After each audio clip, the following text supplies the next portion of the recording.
Este é Leonardo da Vinci, o lendário inventor. Ele não dormia à noite como nós. Em vez disso, pegava no sono por 15 minutos muitas vezes durante o dia. E era um gênio. Este é o famoso artista Salvador Dalí. Ele gostava de dormir durante o dia, mas fazia isso sentado em sua poltrona. E adormecia, segurando uma colher de metal ou chave. Quando Dalí pegava no sono, a colher caía em uma placa de metal no chão e o acordava. Ele era um gênio. Thomas Edison, o homem que nos deu a lâmpada. Ele segurava bolinhas nas mãos enquanto adormecia. Elas caíam e o acordavam. Esse homem também era um gênio. Eles dormiam dessa maneira estranha por um motivo. Estavam tentando entrar no crepúsculo da consciência, quando o cérebro não está mais acordado, mas ainda não está dormindo. Os cientistas acreditam que qualquer pessoa obtém respostas para as perguntas mais cruciais nesta fase do sono. Portanto, a zona crepuscular é chamada de hipnagogia. As pessoas que passam pela hipnagogia dizem que o cérebro reúne todas as informações em que estavam pensando antes de adormecer. Ele analisa como um computador e responde à pergunta. Em outras palavras, se você estiver acordado e olhando para uma pilha de quebra-cabeças, a zona crepuscular juntará as peças automaticamente. O cérebro reúne os fatos como se estivesse no piloto automático e lhe dá a resposta para a pergunta em que você estava pensando antes de dormir. O principal é acordar antes de ir ainda mais fundo nas fases de sono e esquecer a sua ideia. Era exatamente isso que Salvador Dalí fazia. O barulho de uma chave caindo em um prato o acordaria precisamente no momento em que o cérebro adormecesse e experimentasse hipnagogia.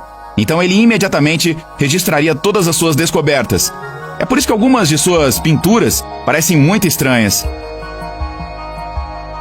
Você também já passou por esse estado quando de repente acordou à noite com alguma ideia e rapidamente a escreveu? Mas não pensou em nada em particular antes de dormir. Então, quando olhou para suas anotações pela manhã, leu algo como Super Pombo TI. Mas alguns cientistas propositalmente pensam em tarefas complexas antes de dormir, para que seu cérebro, quase dormindo, lhes dê uma pista para solucionar essa tarefa. James Watson, por exemplo, viu duas cobras entrelaçadas durante o sono e percebeu que é assim que a estrutura do nosso DNA se parece.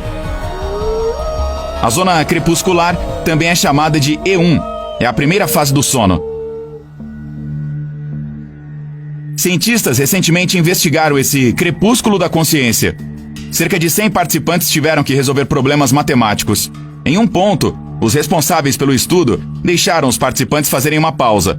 Eles se reclinaram em uma poltrona em uma sala escura, segurando um copo de bebida nas mãos. Muitos adormeceram, deixando cair o copo. O som os acordou e eles tiveram que continuar resolvendo as questões. Os resultados mostram que aqueles que adormeceram e entraram na fase da zona crepuscular tiveram uma chance de 83% de resolver os problemas.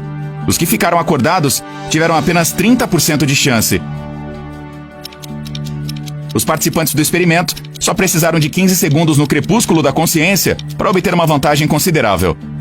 Os cientistas atribuem esse impulso na atividade cerebral e criatividade ao fato de que o cérebro está no estado ideal, no qual você tem essa cognição livre e faz associações estranhas nesta fase do sono. Se não se despertar para a criatividade e dormir, depois do E1, seu cérebro vai ainda mais fundo, para o E2. Essas duas fases são o sono superficial. Você pode acordar aqui sem problemas. Na primeira fase, ainda pode ouvir os sons ao seu redor. Se você já adormeceu no metrô, esteve em uma dessas fases. Em seguida, seu cérebro mergulha na fase mais profunda do sono, E3. Se acordar nesta fase, você vai se sentir péssimo. Vai se sentar na beira da cama por algum tempo, tentando se recompor. Não é surpreendente, porque se olhar para a sua atividade cerebral, sua frequência de onda diminui cada vez mais a cada estágio. O sono de ondas lentas também é chamado de não REM.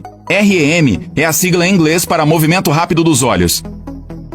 Nossa temperatura corporal cai ligeiramente nesta fase e o cérebro usa menos energia. Após o sono mais profundo, ele acelera. O REM começa. É onde você tem sonhos vívidos e bizarros. E, para olhar ao seu redor enquanto dorme, move os olhos, muito rapidamente. É por isso que esse estágio é chamado de sono do movimento rápido dos olhos. À noite, seu cérebro desce e sobe através de todos esses períodos, como uma montanha-russa várias vezes. E quanto mais perto você chegar da manhã, mais tempo fica no REM. Uai, seu app de vídeos curtos.